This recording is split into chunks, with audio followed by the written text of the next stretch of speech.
सारे जहां से अच्छा हिंदुस्तान हमारा।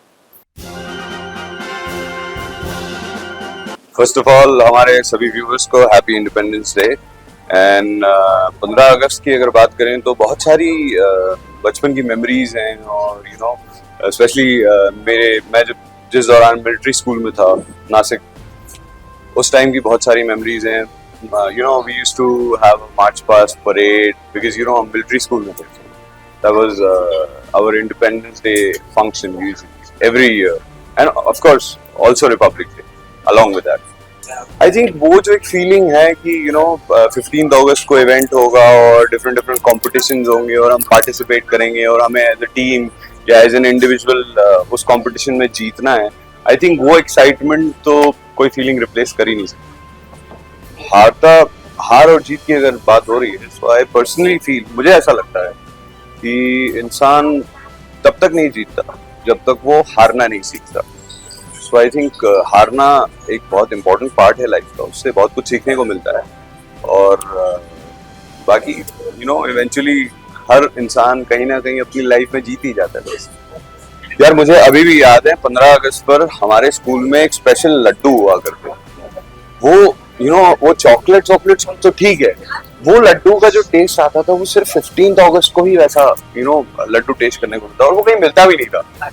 So you know that is something I remember कि you know वो लड्डू बड़ी अच्छी यादें ताजा कर लेते हैं। See you know I somehow feel कि patriotism सिर्फ 15 अगस्त और you know 26 जनवरी इन दो डेट्स पर नहीं दिखाना चाहिए। Patriotism जो होता है वो इंसान के दिल में होता है, and you know just to follow a trend या just to have an occasion to be just celebrated only on that day is something you know which is very unfair, because you know हमें independence first of all you know हमें independence दिलाने के लिए बहुत लोगों ने बहुत कुछ सहा है, बहुत कुछ you know people have sacrificed their lives and that cannot be replaced by anything. So you know at least when it comes to patriotism I somehow feel कि patriotism दिल में हो ज़्यादा better होता है दिखने के बजाय। मुझे ऐसा लगता है अगर मेरे स्कूल में मुझे गेस्ट बना के बुलाएंगे तो मैं नीचे लाइन में जाके खड़ा हो जाऊंगा बिकॉज यू नो स्कूल ही एक ऐसी जगह होती है जहाँ आपकी बचपन की यादें जुड़ी होती हैं, and you know you go back in time, the moment you step there you go back in time, आप सब कुछ भूल जाते हो, आप कौन हो, आपने लाइफ में क्या अचीव करा है। सो आई थिंक वो एक बचपन की यादें और वो फीलिंग्स तो कुछ रिप्लेस नहीं करती। देखिए जितना भी मैं यू नो टाइम निकाल पाता हूँ किसी भी ओकेजन पे, मैं तो वैसे भी ज़्यादा सोशल नहीं, so I try and celebrate every occasion with friends and family, and यहाँ पर तो याद नहीं है, ऐसा तो कुछ नहीं। कोई सेट पे कोई ऐसा अच्छे से इस तरह से अपना नहीं, ऐसा कुछ याद नहीं।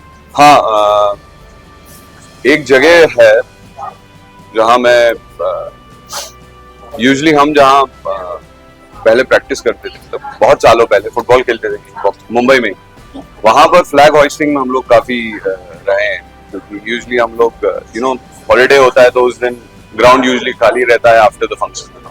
सो this is what I remember flag hoisting. I think Mumbai की है 2-3 memories. See honestly speaking we are indebted you know, मतलब हमारी आर्मी हमारी मिलिट्री अपना काम कर रही है तो हम लोग सुकून से रह पा रहे हैं दोस्त। So you know a major chunk of credit goes to them for our livelihoods and security and you know peace, most important.